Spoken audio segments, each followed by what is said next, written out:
Welcome children.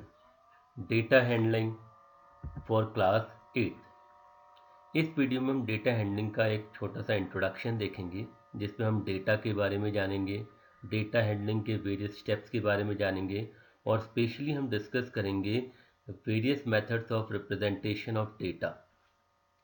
Let's first of all let we talk about data.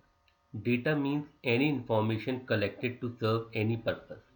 Data का मतलब होता है कोई भी इंफॉर्मेशन जो हम कलेक्ट कर रहे हैं फॉर एनी पर्पस। सपोज एक बच्चे को अपनी बर्थडे पार्टी देनी है तो he collected the name of all his friend to whom he want to invite. तो उन सारे बच्चों के नाम जो उसने कलेक्ट किए that is your data. Class में टीचर ने टेस्ट लिया और सारे बच्चों के नाम के अकॉर्डिंग उनके नंबर्स गैदर करे, दैट इज़ डेटा। तो डेटा मीन्स कोई भी इंफॉर्मेशन जो हम कलेक्ट करते हैं अपने किसी पर्टिकुलर यूज़ के लिए, दैट इज़ कॉल्ड डेटा।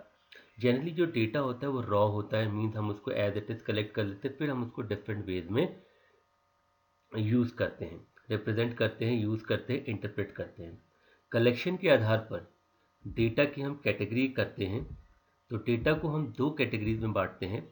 पहला होता है प्राइमरी डेटा। प्राइमरी डेटा का मतलब होता है जिसमें जो पर्सन जिसको डेटा चाहिए वो खुद उस डेटा की कलेक्शन करता है। जैसे कि मान लीजिए आपको अपने फ्रेंड की बर्थडे पार्टी के लिए उनके फ़ोन नंबर चाहिए, तो आपने पर्सनली उनके पास जाकर उनके फ़ोन नंबर लिए। It means you are collecting the data yourself, तो that is called primary data. Teacher ने सारे बच्चों से उनके मार्क्स पूछे and written on a paper, primary data. Second जो होता है वो होता है सेकेंडरी डेटा। सेकेंडरी डेटा क्या होता है? इसमें data is already collected by someone else. Earlier किसी ने वो डेटा कलेक्ट कर लिया है but now you are using it for your own purpose. उस पर्सन ने वो डेटा किस लिए कलेक्ट किया था, वो उसका अपना पर्पस था, लेकिन उसी डेटा को आप अपने पर्पस के लिए यूज़ कर रहे हैं। ये सिंपल एग्जांपल देखिए, जैसे एक क्लास टीचर है, तो सारे टीचरों ने अपनी इंडिविजुअल टेस्ट की लिस्ट बनाई, तो उन्होंने प्राइमरी डेटा कलेक्ट किया ना। वो सारी लिस्ट किसने ले ली? क्लास टीचर ने ले ली, और क्लास टीचर ने उस रिजल्ट लिस्ट के आधार पर क्या बनाया? आपका रिजल्ट बनाया। तो class teacher is using the data collected by teachers, not he has collected himself, और फिर वो उसके लिए क्या कर रहा है? रिजल्ट बना रहा है। इसका बहुत अच्छा एग्जांपल है, जैसे कि इंटरनेट पे हम देखते हैं कि आपको कोई टॉपिक दिया तो आप तुरंत उसको नेट पे सर्च करते हैं। तो नेट पे जो डेटा है वो आपने कलेक्ट नहीं किया है, किसी और ने कलेक्ट किया है, लेकिन आप उस डेटा को अपने पर्पज़ के लिए यूज़ कर रहे हैं। तो data can be classified as primary and secondary data. अब बात करते हैं steps in data handling. Data handling में क्या क्या स्टेप्स होते हैं? इसमें सबसे पहला स्टेप होता है कलेक्शन ऑफ डेटा। तो सबसे पहले आप इंफॉर्मेशन कलेक्ट करते हैं जिस पर्पस के लिए आप करना चाहते हैं, तो ये सबसे पहले डेटा हैंडलिंग का स्टेप होता है। सेकंड स्टेप होता है ऑर्गेनाइजेशन ऑफ डेटा। अब जो डेटा आपने कलेक्ट किया वो रॉ डेटा होता है, उसको आपको ऑर्गेनाइज करना पड़ता है। ऑर्गेनाइज करने के डिफरेंट तरीके होते हैं।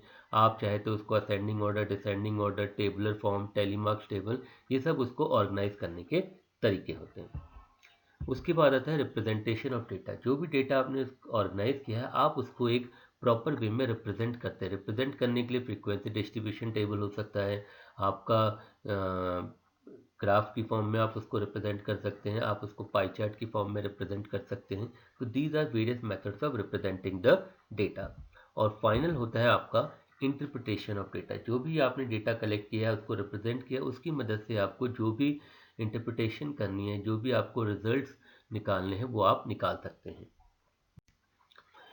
यहाँ पर हम बेसिकली डिस्कस करेंगे some commonly use diagrams to represent the numerical data. हम रिप्रेजेंटेशन के ऊपर ज़्यादा बात करेंगे ऑफ डेटा। तो इसमें सबसे पहले आता है पिक्टोग्राफ। पिक्टोग्राफ वी नो कि यहाँ पर जो डेटा होता है उसको पिक्चर्स की मदद से रिप्रेजेंट किया जाता है, और हर पिक्चर एक पर्टिकुलर वैल्यू को डिनोट करती है। जैसे कि आपने एक स्टार बना दिया और उसको एज्यूम कर लिया 10, यानी कि एक स्टार 10 यूनिट्स को रिप्रेजेंट करता है ऑफ दैट पर्टिकुलर डेटा।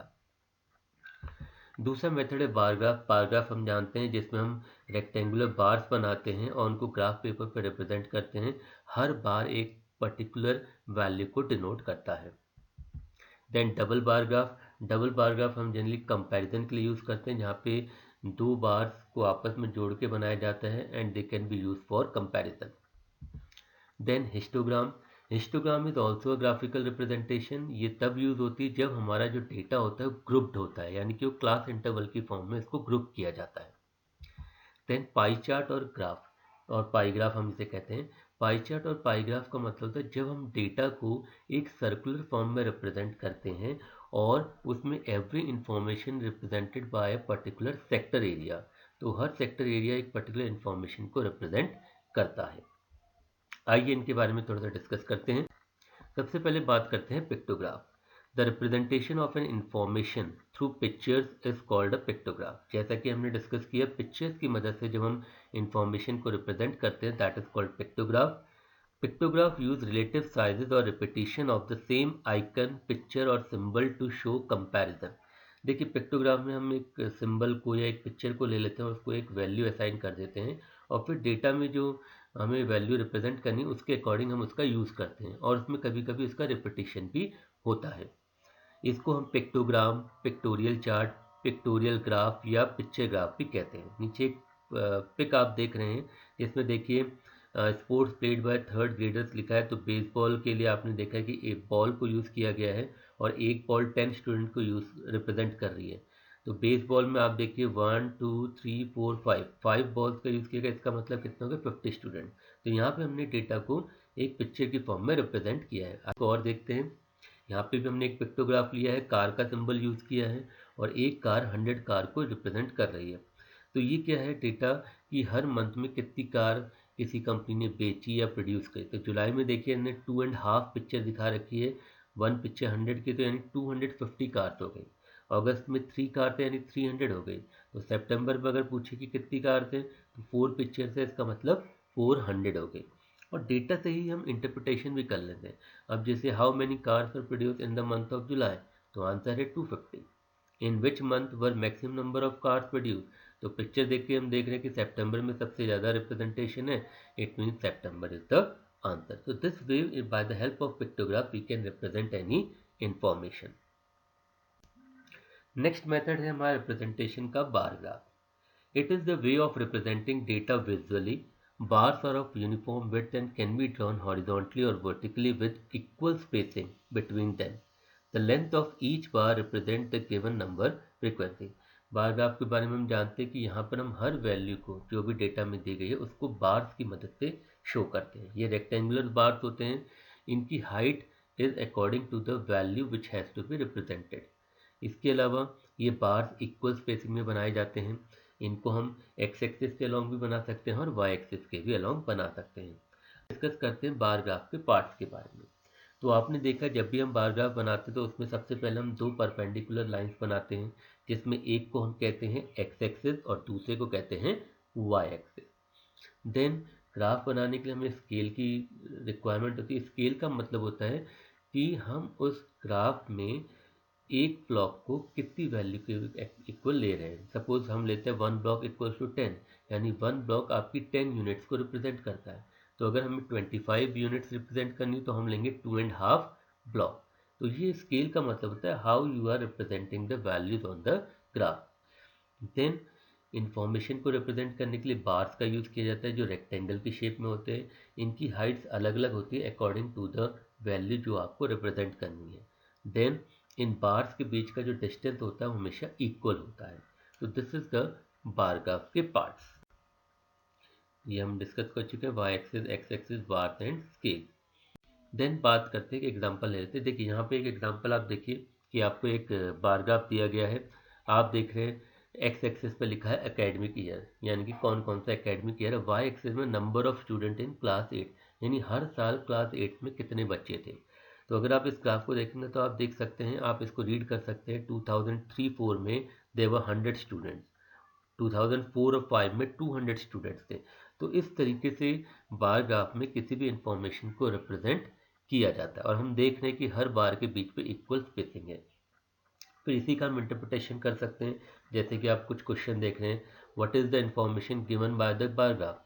तो हम देख सकते हैं कि एक्स और वाई एक्सिस में हमें बताया गया है कि number of students in class 8 in different academic years. तो ये इंफॉर्मेशन ये बार ग्राफ हमें रिप्रेजेंट कर रहा है। फिर दूसरा क्वेश्चन था in which year is the increase in the number of student maximum, किस साल में सबसे ज़्यादा इंक्रीज हुआ था नंबर ऑफ स्टूडेंट्स पे। तो इसमें हम देख सकते हैं कि बार्स की हाइट पे सबसे ज़्यादा डिफरेंस कहाँ पे आ रहा है। तो हम देखें 2003-4 और 2004-5 इस रेंज में सबसे ज़्यादा दोनों ईयर की वैल्यू में डिफरेंस आ रहा है। तो यहाँ पे सबसे ज़्यादा बच्चों की वैल्यू में इंक्रीज हुआ है। 3-4 में 100 थे और 4-5 में 200 हो गए, तो यानी कि 100 का इंक्रीज हुआ। और ग्राफिकली हमने कैसे देखा कि दोनों के बार्स में मैक्सिमम कंसेक्यूटिव बार्स में मैक्सिमम हाइट का डिफरेंस कहाँ आ रहा है। तो this way we can check किस ईयर में सबसे ज़्यादा इंक्रीज हुआ।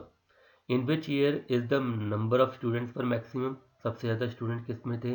तो हम देख सकते हैं जिस बार की हाइट सबसे ज़्यादा है उस ईयर में सबसे ज़्यादा स्टूडेंट थे, यानी 2007 एंड 8। स्टेट वेदर ट्रू और false. The number of student during 2005 and 6, 5 and 6 में हमारे हैं 250 is twice that of 2003 and 4। 3 and 4 में थे 100 और 5 और 6 में कितने हैं 250। तो क्या ये इसका ट्वाइस है? नहीं। तो दिस आंसर इज फॉल्स। तो इस तरीके से हम किसी भी इंफॉर्मेशन को बार ग्राफ में रिप्रेजेंट कर सकते हैं और उसकी मदद से वेरियस क्वेश्चंस के आंसर को हम दे सकते हैं। इसके बाद बात करते हैं डबल बार ग्राफ की। डबल बार ग्राफ में वही है, एक्स वाई एक्सिस होता है, बार्स का यूज़ करते हैं, उनमें इक्वल स्पेसिंग होती है, बट ये कंपैरिजन के लिए यूज़ किया जाता है। यहाँ हम एक साथ दो बार्स को रिप्रेजेंट करते हैं और वो बार्स एक तरह का कंपैरिजन करते हैं। जैसे कि आप देखेंगे कि 2005 और 6 टू सेट ऑफ डेटा को हम एक साथ दिखाते हैं। जैसे 2005 और 6 में आप स्ट्रेंथ ऑफ स्टूडेंट देखिए, इसको पर्पल और ग्रीन कलर से दिखाया गया है। तो ये पर्पल दिखा रहा है 30, ग्रीन दिखा रहा है 60। तो ये कंपेरिजन है। ये हो सकता है कि 8th क्लास के दो सेक्शंस की स्ट्रेंथ हो, जैसे 8th A and 8th B. तो 8th ए की स्ट्रेंथ सपोज हमने 30 ले ली और 8th बी की स्ट्रेंथ है 60। तो दोनों की स्ट्रेंथ का कंपैरिजन हो गया कि 2005 और 6 में बच्चों की स्ट्रेंथ दोनों क्लास में क्या थी। तो इस तरीके से डबल बार ग्राफ की मदद से हम कंपैरिजन को करते हैं। अब देखिए एक क्वेश्चन भी इसका क्रिएट हो सकता है ये कंपैरिजन के लिए। जैसे यहाँ पे देखिए ग्राफ में दिया 2005 और 6 और 2006 और 7 दो ईयर का ग्राफ है। इसमें क्या है, सब्जेक्ट्स दे रखे हैं और बच्चों के जो मार्क्स ऑब्टेन्ड है वो दिखाई दिए हैं। यानी कि 5 और 6 में मैथ्स में कितने मार्क्स थे, 6 और 7 में मैथ्स में कितने मार्क्स थे। और देखिए दोनों बार्स को हमने अलग अलग तरीके से रिप्रेजेंट किया है। एक बार को हमने वाइट कलर से रिप्रेजेंट किया तो दूसरे को हमने ग्रे से किया है। तो ये दोनों इन्फॉर्मेशन में डिफ्रेंशिएट करने के लिए। तो देखिए जैसे हम मैथ्स का देखना चाहें तो 2005 और 6 में मैथ्स में जो एक स्टूडेंट के मार्क्स थे वो थे 30 और 2006-7 में उसके मार्क्स कितने हो गए, 60 हो गए। तो हम कंपैरिजन इजीली कर सकते हैं कि उसके मार्क्स बड़े हैं और कितने बड़े हैं, 30 बड़े हैं। तो this way the double bar graph is use. और इसी की मदद से हम कुछ क्वेश्चन का भी जवाब दे सकते हैं। जैसे कि यहाँ कुछ क्वेश्चन है, what is the information given by the double bar graph. तो हम यहाँ बता सकते हैं it is showing the comparison of marks obtained by a student in different subject in 2 consecutive years. In which subject has the performance improved the most? किस subject में improvement सबसे ज़्यादा है। तो वही हमें देखना पड़ेगा कहाँ पर दोनों बार्स के बीच का जो गैप है वो सबसे ज़्यादा है। तो आप देख रहे हैं मैथ्स वाले में दोनों बार्स के बीच का जो गैप है वो सबसे ज़्यादा है। तो हम कह सकते हैं मैथ्स में उसकी परफॉर्मेंस सबसे ज़्यादा इम्प्रूव हुई है।